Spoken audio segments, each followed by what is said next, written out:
Raise the missing mouse. Chip top toes. That man is playing Galaga. Thought we wouldn't notice, but we did. Shall we play, Doctor? This way, sir.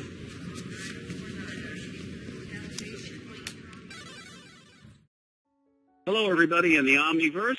Welcome back. Today, we are having an in-depth conversation with Phaedra Boinodiris, who is the author of Serious Games for Business, subtitled Using Gamification to Fully Engage Customers, Employees, and Partners.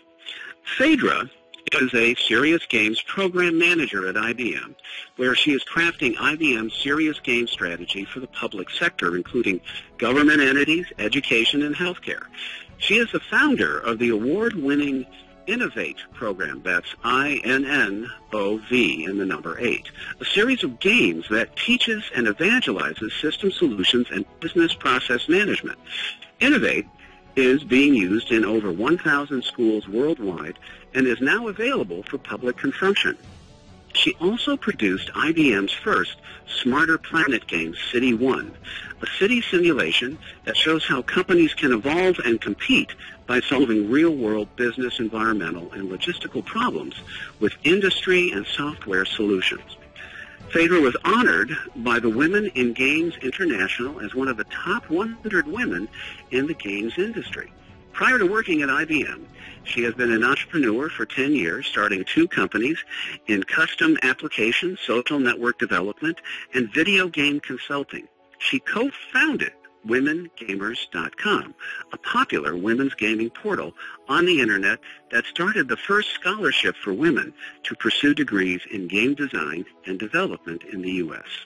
Phaedra received her MBA and her bachelor's in math and computer science from the University of North Carolina at Chapel Hill. And we welcome today Phaedra. How are you? I'm well, and you?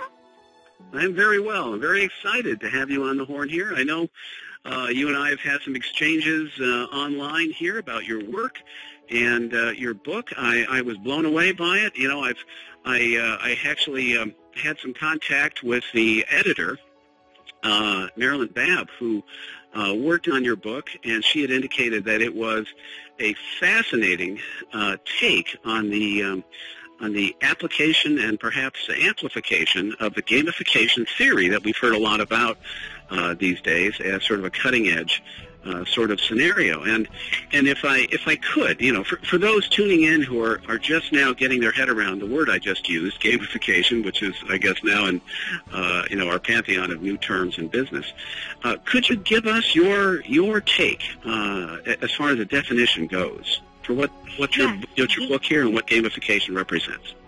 Gamification is when you use game design techniques in order to motivate certain kinds of behaviors in people in something that is otherwise not a game whatsoever. So the book actually covers the spectrum of both gamification as well as something called serious games. And serious games are when you use games to do more than entertain. And it's obviously a game, whether it's using a game to market or to influence someone on something or to solve a complex problem, of course, to teach somebody something. Okay. Now, in your book, you touch on a number of subjects, but what I was fascinated by is that you rather boldly put at the beginning of the book a debate, if you will, of several different current opinions, you know, both pro and con, on how gamification is developing. I thought that was rather brave and certainly eye-opening as you step into it, just to understand that there is, you know, a lot of hurdles in getting it accepted. And it seems to be so at the higher levels. And guess what I'm hoping to pursue here is to enlighten those of us, you know, a little further down the supply chain, if you will, as to how this can help us, you know, in this new world. Well, it's not only how do you get it accepted at the higher levels, but also how do you get it right? Because there is a secret sauce, if you will, and there's a lot of misconceptions regarding gamification in particular, as well as just games in general. I've been at a number of different conferences where the audience will, in all honestly, think that the average age of the gamer is around 10 years old, when in fact it's 34, at least within the United States. And so there's a lot of myths, a lot of stigmas around games, gamification, serious games, what it can do, how to pull it off, how to motivate people. So I wanted to introduce the debate right off within the book, just to make sure that we could set the stage well. Well, I certainly got through that, and it was a worthwhile perspective to have going into it, and I thought a very, very honest and open gesture on your part. What you're basically talking about, if I understand, from your work, that you're engaging the brain's system. You're hacking the human mind in a way, engaging the fun center and a lot of creative sectors that may not come fully to bear in sort of a standard, if I can use the word, mundane sort of learning or development setting in a business. Correct. And there's an art to this.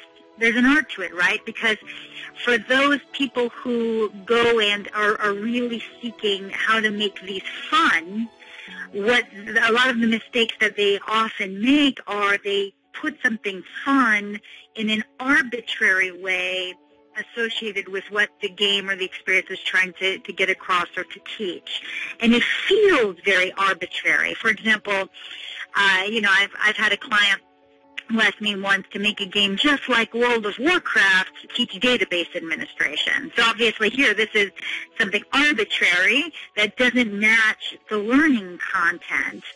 And so that's why I say it's an art. You've got to really understand what is engaging about what you're trying to teach, what you're trying to relay.